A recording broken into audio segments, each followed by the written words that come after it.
usually you'll have a plastic one you can measure your wounds. Okay. This was a plate Penrose. We don't need Would you that. grab one for me? This is a colostomy bag. We don't have the sticky stuff for y'all to put on there. And see the bags and stuff. What's the colostomy bag? Okay, so would somebody put the date, time, and your initials on this? Let's see, let me put this over here. Date, time, and initials on what? What bag? The colostomy bag. Well, Yeah, I'm we're trying not to gonna work with record. that But she today. said we're not working with it. Okay. Yeah, put the date, time, and your initials on it.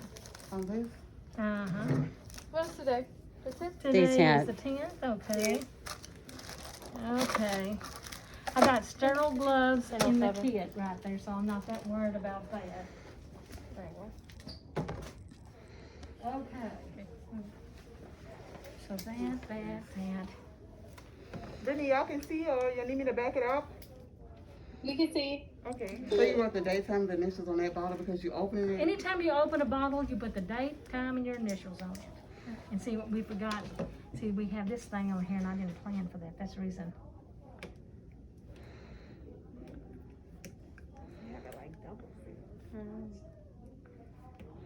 Well, does somebody have some nails? Here, I'll try it if somebody wants to hold this. Y'all be careful, it's real full. Well, she's got it. You got it? Okay. She's got it, it looks like.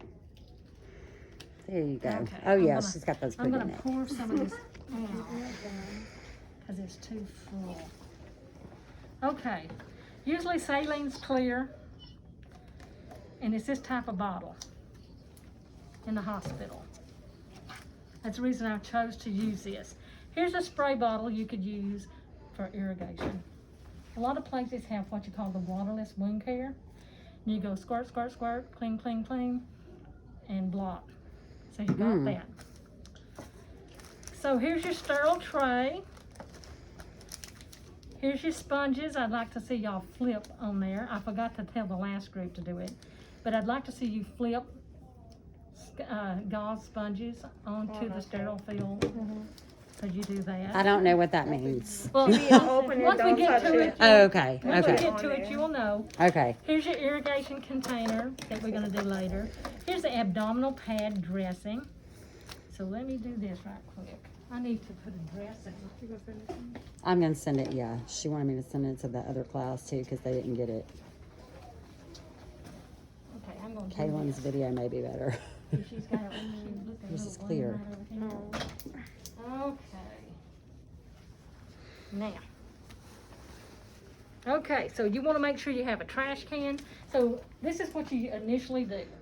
You get up on the floor, and I say, Laura, we're going off. I'm going off, and you're coming on. I said, Laura, the doctor wants this patient to have a 4x4 normal saline and 4x4 dressing change today, probably around 3 o'clock. Okay, And Laura says, okay. And so you get on there and you say, okay, I've got report. So what should you do before you do anything to a patient? Wash your hands. Well, that's important, but But even before you document- leave the floor, before you leave the nurse's station. Make sure you got the correct orders for them. That's right. You need to go and look at the doctor's order. okay, Because this is what happens. You can do, once you do something to a patient, you can't take it back. So you want to go check those orders, and the order says, normal saline and 4x4 dressing change on this patient twice a day. okay, So you're good. okay. So you want to go down to the room before you do anything. You go down to the room, knock on the door, go in, wash your hands, and what are you going to name your patient today? Kim. Who? Kim. Kim. Okay, Kim, Miss Kim, how are you doing today? Oh my God, I have a lot of pain. Is something wrong with my wound? And I said, well, let me check right quick. And I look, and I can tell, well, maybe Kim has a lot of drainage on her wound. And I said, I tell you what I need to do today is I do need to do a dressing change. And she says, oh God, I'm hurting so bad. I said, on a 0 to 10 pain scale, what's your pain today? She says 7. It could be an 8. I hurt. I said, I tell you what I'm gonna do, Miss Kim. I'm gonna go get you some pain medication. And I said, we're gonna administer it. And I said, we're gonna wait around 30 minutes before we do that dressing change. Okay. And man, she's happy with that. She says, yeah, please. And you don't even ask me to get out of the bed or anything like that. And I said, okay. So I go down to the nurse's station, look in the doctor's orders, see when the pain medication's ordered, take it down to her, come back, wash my hands, go through the route. And I said, okay, here's your pain medication. I said, let's give it around 30 minutes to give it time to work. And I said, I'll come back and we'll do your dressing change. She said, okay. So it's been 35 minutes. I go down the room, daughter's sitting over in the corner. I said, okay, Miss Kim, how's the pain? She says, thank God, it feels so much better. That must have been the answer. She said it's around a 3 on a 0 to 10 pain scale. I said, you think you might be able to tolerate that dressing change? She said, yes, ma'am. I said, here's what we need to do. Do you want your daughter to step out or stay in? She said, I want my daughter to stay in. I said, okay. And I tell the doctor, I said, we want to reduce as much talking as possible while we're doing this procedure. Because I said that cuts down on what might be floating out in the room, and it will reduce any type of contamination of the wound. So the daughter and the patient agreed. I said, okay, let me pull everything together. And I said, I see, we got normal saline. I brought down a sterile tray. I'm going to put a 4x4 dressing on. I got an abdominal pad if there's a lot of copious drainage. So I wash my hands, and usually this comes up and I can pull it up here real close. But I'm not going to be able to do that because this bed does not, this table does not go up. So I said, I'm going to pull the curtain. And of course the daughter comes over and she stands in, she's going to watch. That's fine. As long as she doesn't talk. And I said, as long as we keep the conversation down. She said, okay, I understand. So I said, I'm going to leave you exposed just a little bit. And so you want to uncover just as much as it takes to get the job done. Okay. So I'm going to get things ready, but I'm not going to open things just yet. I usually wipe the table off with an alcohol swab because students are usually the only individuals that wipe off tables. And I've seen urinals, bedpans, and all kinds of stuff up here. So make sure you wipe off that tabletop. Okay. Okay. I'm going to just take this out and I'm going to get it ready. And I have a tendency to like to use this to put my stuff in. You got a red bag in here. You usually tie everything up and put it in the red bag when you finish. And take it down to the solid utility and put it in the biohazard red container. Okay. So I'm going to put this right here. And I told Miss Kim, I said, I'll raise your hand up. Or just do it like that. Okay. And so I don't have a so we can see. Oh, yeah. see, I don't have a, Tell them Y'all I'm wanna put her videoing lid this for down? them too. okay. Now, are you able to see Brittany? Malika's picked it up. Okay. Yes, And- ma'am. Okay. And usually you might have a towel, undercloth or anything, but I got a blue tab in here that I can put under here to make sure it stays clean. So now I'm going to take the dressing off. So I'm going to put my clean gloves on first, y'all. Y'all And- can see Brittany? You able to see? Yes. Okay. Okay. So I put my clean gloves on. And then usually you have what you call a window pane tape job done. And it means that it's taped here, here, here, and here. So I carefully undo it because I don't want to jerk loose any granulation tissue or anything. Mm-hmm. Okay, now look. I take the back side of my hand because this is how you determine if something's hot. And I do this. And I lightly press on it to make sure pus don't come out of it or anything like that. And so it looks pretty good. Then I look, and if we didn't have mask on, we'd sniff. Oh. They actually sniff it. You can't really smell it just from. Well, see, some like Pseudomonas and MRSA have a nasty smell. I mean, Pseudomonas is so nasty. You can smell it, and it turns it green. You can pick it out of And a your nose becomes very good as a Okay. nurse. So and so then I would put this in here. So now I've done this. So now I want to take my clean gloves off. I gotta reuse these gloves, y'all. Okay, but normally we would throw them away. Normally you throw them away. Okay. Okay.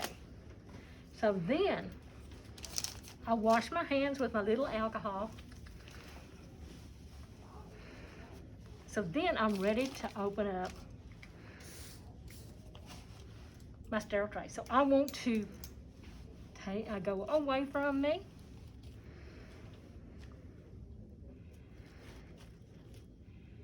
And it's so wrinkly you can hardly tell it. See, and I'm getting this edge. What part of this sterile dressing, sterile field is not sterile? Just the 1 inch around the Well, edges. 1 inch, y'all gotta stick to that. And as you can see, now, all that in there, 1 inch around is not sterile. I'm gonna pinch, because I'm not gonna touch sterile stuff. I'm gonna pinch. See, now this is not in here like I really like it. I'm gonna pinch this.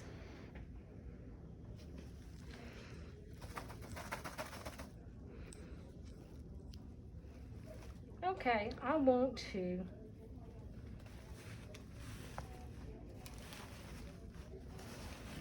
okay, so now I'm not gonna mess the bed up. Okay. I'm gonna wet the 4x4s right there, and I'm gonna flip.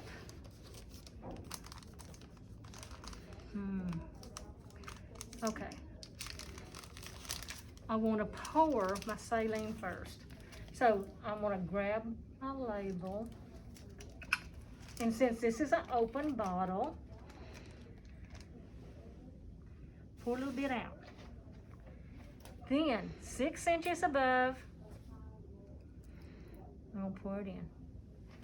Now, this lid, it says in the videos you put it down here. What I see students do over and over again. Just put it down. Put it, oh yeah. And you contaminate. I want you to do this. I want you to hold your lid down. And this is all. Then put it back on here. Okay. That way, that keeps that hand occupied. And always remember, the dirty hand is closest to the body. It says use your dominant hand. I'm on the wrong side of the bed to be using my dominant hand. Okay. So keep this in mind. Dirty hand is closest to the body. Okay. And then it doesn't matter which side you go to. Okay. Your dirty hand is close to yours? My dirty Close hand, to the dirty patient. Yeah, dirty patient. And because if you went on the other side, Mhm. it would be your other, Your- you'd be using the other hand. So it just depends on how you're facing. Cause see, look, if I was like this doing a dressing change, It would be this that would be my hand. dirty hand. So why you call it the dirty hand though? 'Cause You've got a dirty hand and a sterile hand.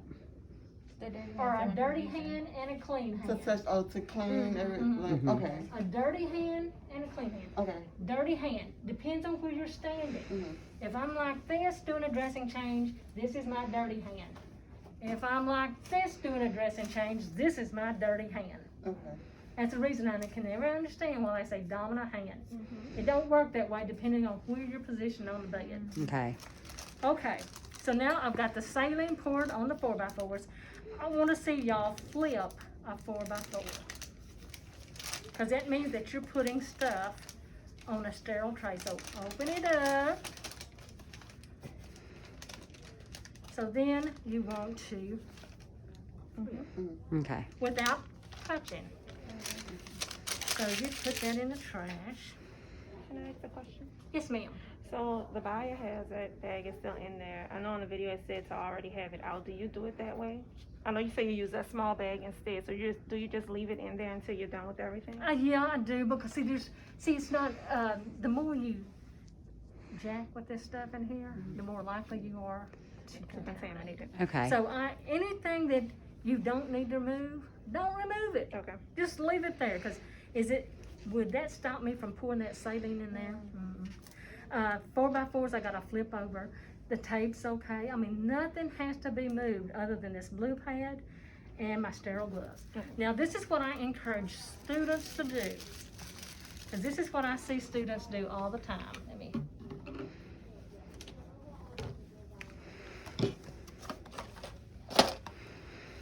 And then know the difference in impervious gowns and non-impervious. That's impervious, correct? No, this is just an isolation gown. Oh, Fluid can go through that. well, that's, okay, so that's what Okay. impervious means, right? Or no?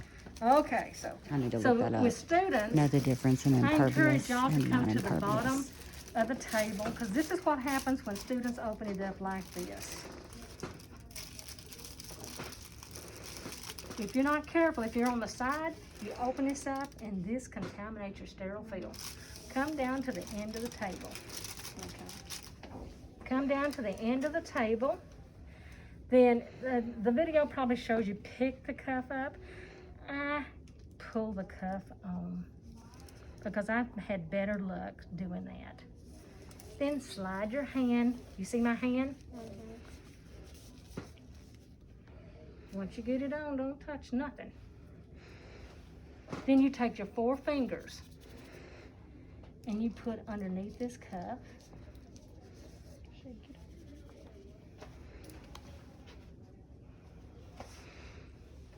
And with this, you glide it on.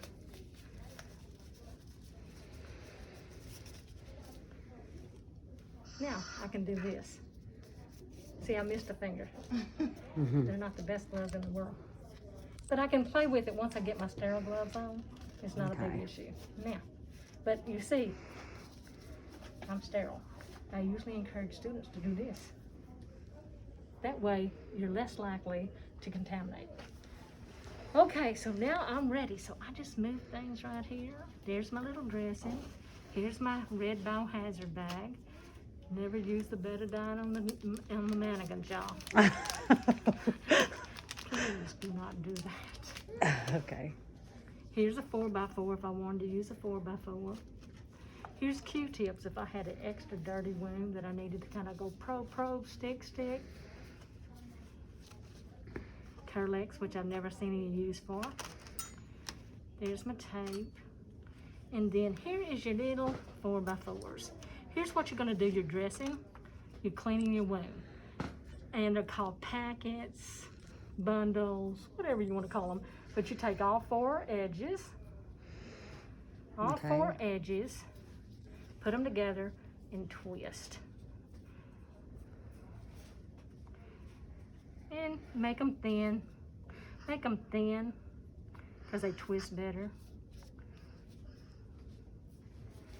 And make as many as you think your dressing might need, because once you start, you can't go back and make any more.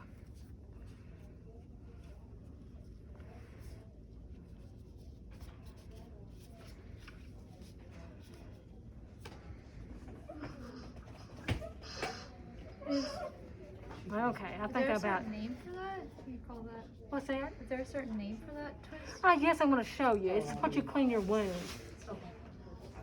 Okay, so I got a bunch of them. Who sneezed? Thank you for moving stuff around. Oh, okay. The mannequin. The mannequin. Yeah, I Kim. have the list for the scrubs. Okay. Whenever y'all done, before y'all leave, you can go get Miss Charlie. It's gonna help you Oh, okay. divvy them out. Okay, well, the other What- half is over there in the other room, and they're studying and doing concept maps right now, Okay. or probably practicing. Brittany, you want me to get your scrubs? And Martha and Ashley, if they don't have your, because if somebody went through my office, obviously, and got some scrubs. If they don't have your size, in that bottom box, let me know and I'll order it today. Okay, thank Somebody you. went to your office and got. Yeah, somebody took scrubs. Oh, Oh, great. Oh, I promise you I didn't. I have a question. Okay, Oh, all different colors. No, they're great. No, I mean from like anybody else. Oh, yeah. No, they're all. You better find someone. Ashley, or she asked a moment ago if there was a name for that specific twist. There's different things that they're called. Okay. They can be called packets. Okay. They can be called Bundles, I think. bundles. They can be called twisties. I mean, Okay. and Okay. I call them packets because that's how I was taught. Okay. And over at Charity, we use that term 10 and a half years. So I call them packets because that's just the easiest thing. But it's your little wound cleaning things. Okay. You can call them wound cleaning things. Okay. Okay?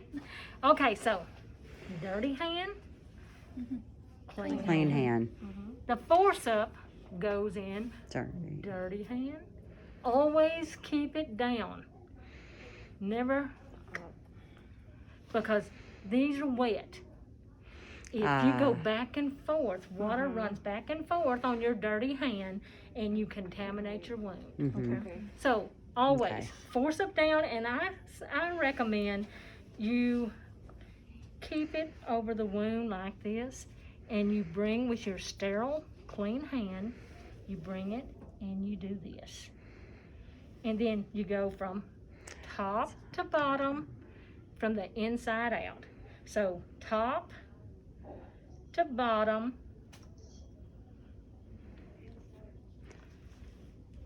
From the center of the wound out to the edge. top to bottom on the outside, Okay.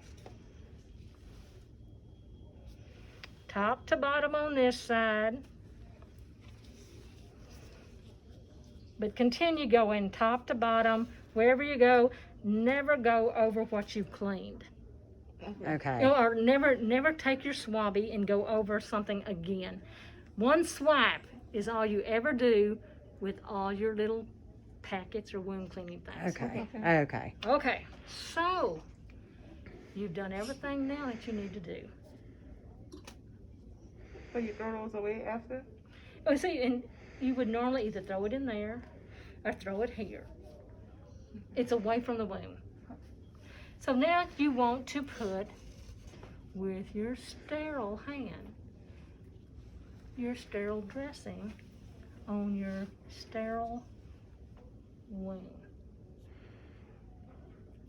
Now, you've done everything sterile that you need to. So what I recommend you practice is putting tape on with gloves. It's hard. Because nowadays, when you change can it a butt imagine. dressing, do you honestly think I'm going to take my gloves off and put tape on it? No.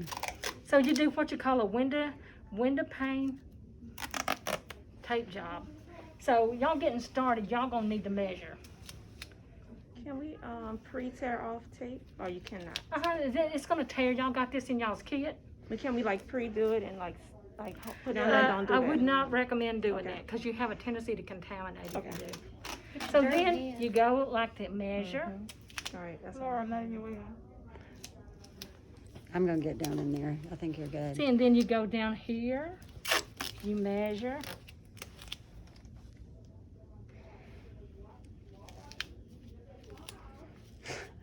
She's not sticky. Y'all can see? So then you measure this last one. And then when you finished, since this don't have a little tab in it that you can put, you tear a little tab off And you write on it. and put your initials.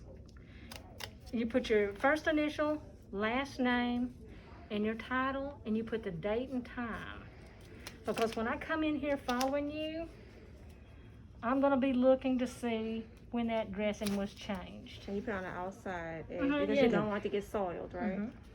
The reason you don't put it on top of the wound is because if the wound is draining a lot of drainage, the ink is wet into the wound, and it will cause it to be, have a reaction, infection, or whatever. So you never want to put any writing on top of your wound. Will you see it in there in the clinical setting? Of course, but you don't do it. Okay. Okay, you always put it on a little tab or right around here somewhere. And you see your initial? Yeah, you put your first initial, your last name, the date, and the time. Okay? And so then you would clean up your mess. You would clean up your mess. You would ask the patient how they tolerated it. She said, well, I'm still a 3. It wasn't bad. You done good. The daughter says, ah, so relieved Mama feels good. And so you would cover her up. I'm going to leave this here because I want to show y'all irrigation. Okay. And so you would get her all covered up. You'd get her positioned. You'd lower the bed. You'd empty the trash into the red bag, tie it up, take it down to the solid utility, and then, you know, before you leave the room, you'd make sure that you wash your hands. When you're leaving the room, sometimes you need to leave a glove on to take that red bag waste down to the solid utility. Because if you have one clean hand, you can walk out of the room with, and then the red bag is in this hand. You can go down to the solid utility, throw it in the solid utility, then grab your alcohol, hand wash, and wash your hands. But you want to clean it up. You want to lower the bed. You want to make sure the call lights where she can reach it. You want to make sure that the table is over here where she can see it real well, and she can put everything on it. You want to, and you want her to at least see you wash that one hand right there, and then you need to go document what you've done. And the electronic health record's gonna ask you, what did you use to clean it with? You're gonna mark normal saline. What kind of dressing did you use? You're gonna hit a 4x4 and tape, because it's gonna be down there. It's gonna say, what did the wound look like? Was there granulation? What was it? Tell what you saw, because that's gonna be very important. And then how the patient tolerated it. And you're going to need to evaluate, because you gave her pain medication before you done the procedure. So you're going to have to say how the patient tolerated it. Was the pain increased or decreased based on the procedure? You're going to have to chart all of that. Okay? Okay. Okay. Now, you just mentioned washing that one hand. How do you go about that without contaminating yourself with... See, you can do this. You can Just- take your gloves off, wash your hands, and then put a clean glove Put a different glove on. on. In the real world, They changed like their gloves about 3 times. That's what I was gonna ask in the you. real Okay. world, you change your gloves after you remove the dirty dressing. Uh-huh. In the real world, they even show that once you get the sterile dressing done, you take your gloves off, you wash your hands, Okay. and then when you cover them up, you wash your hands again, then you put on clean gloves to take the red bag waste down to the solid utility, then you wash your hands again. That was So- my question. Okay. All the glove changes. For See, the instructional glove changes, purposes. you change the gloves, and again, most, I put clean gloves on to remove the dressing, wash my hands. Sometimes you don't even have hand wash stuff. You just Okay. have to put open it up and put your sterile gloves on. Okay. And so you have to do a few things sometimes based on what you have available to you. So do they come, typically you said in the real world they do it several times. Do they have that many sets of sterile Well, see, gloves? They got access to it. Clean gloves. Oh, Usually they clean. have sinks, they have gloves up there close by. You have a lot of opportunity to change it out. Okay. Right now, So if I those take were these gloves off and throw sterile, them in the and those trash, are the clean. they might not have it. I have a question about the saline. Okay. So since it's a big bottle, is that used specifically for that patient, or is that one? It's designated for that patient. Now, this is what I told the last group. When you go down to the room to check about the pain medication, if she needs any or anything, you need to look around the room and see what's going on. Because if you see a bunch of kids running around in that room, or you see some nosy visitors opening up everything, and you have a open bottle of saline, I'm gonna chunk the saline, because I've seen kids spit in the bottle. Ah, what? Oh, They Lord spit in the Jesus. bottle, and then the nurse is not on top of it. Here she is, she's got a bottle of saline in there, it's got a date and a time on it. I wouldn't I'd have chuck it. children that bad. I So you mean, just leave that Just in right Pinch the- up, yeah. Right under- Leave it- and that leave My it grandma used to do that. financially. My mama too. They used to Anything like you it. take In into church, the yep. patient's room, the patient My mama buys. used to do that to me too. You can't take it out. And twist. So only take necessary supplies in the room that you need. That's the reason I advise you going down, and checking to see what you might need to do the dressing change. Because he or she might already have saline down there. She might have sterile gloves, 4x4s. She might have everything that you need to have down there already. Okay. And you just need to go in there and do it. Okay. But other times you go down there and they don't have jack squat in there, so you have to take everything down there. And how do they have one of these on like every floor and every wing or something? Every floor has a storeroom Uh-huh. or a supply room. They have a clean and the dirty and all that stuff. They have a supply room based on the patient load they have and the type of patients they take care of. So Okay. usually you can get everything that you need out of the storeroom. And well, I mean, like for instead of the sharps container, the biohazard material, like how far do you usually have to go with that? It depends on where you work. Okay. Like right here. We're lucky we got this one in here. But most of the times you have a sharps container right here. Mm-hmm. Like the bag you said? But I mean the bag, like with all that stuff. This usually comes with the kit, but the soiled utility has red bags and they have all kinds of stuff that you need for that. So this is just unique. You gather everything up here and keep in mind, some places have incinerators on site. And so they say, throw everything in the trash, tie it up, and take it to the solid utility and throw it in the biohazard bag. Okay. And they go incinerate it. Other facilities have to ship this off.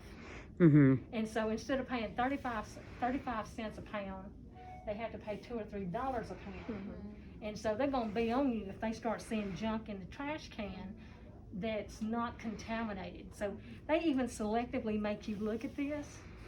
And the only thing you would need to put in a biohazard would be if it has a lot of drainage on it, if it's more than around 100 cc's, if something drips. They make you empty the urine Foley-Catcher bags into the commode before you put them in the trash can. Right. You put the Foley-Catcher in a regular trash can once you empty the urine out of it. Okay. I mean, they're really picky because that can make or break some facilities. Right. That difference right there. So that's the reason you have to really selectively see what you need to put in the trash can. Okay. And boy, if they see a Coke can in a red bag, ooh, if they can find who done that. Oh. So really, Last question. yeah, go ahead. Right, I'm same sorry. thing.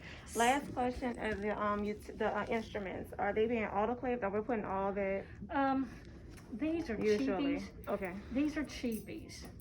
A lot of schools save these and they send them to doctors across borders and stuff, and they sterilize these and take these and use these. Mm-hmm. So that's the reason, it's a good you donate these. Okay. A lot of places do that. They even save tape, even little bits of tape. I mean, I'm surprised at what they can use. Like they say that after using it for the patient. Yeah, so if you don't touch the patient. I lost that. That's what I was going to ask. So, but if you don't use it, again, they sterilize this stuff. so what do you do with them immediately after the procedure then? Okay, you usually throw this in the trash. Even the instruments, but Yeah, if, even okay. I usually put mine in the sharps container. okay, If we're not going to recycle them, I put them in the sharps Got container it. because it's got a point to it. yeah. And if you have a housekeeping department. Oh, they'll come yeah. along. Oh, okay. What the? She said uniform. Okay, I didn't get to show y'all. Let me show y'all irrigation. Okay, what time is it? Is it time to go? It's not. We got 20 more minutes. Right. Okay. Let's I already showed continue. y'all wait. Yeah. She may have Okay. just been looking. But see, that's sterile dressing. So y'all can go home though, and y'all can practice this. Just get you a flat surface and use your sterile tray that you have. Because I'll find some sterile trays. Okay. So you want us to open the ones? Yeah, you're gonna So you have to got do that that because that's the person only at way home? that you can practice. Because that's the only way that students can learn.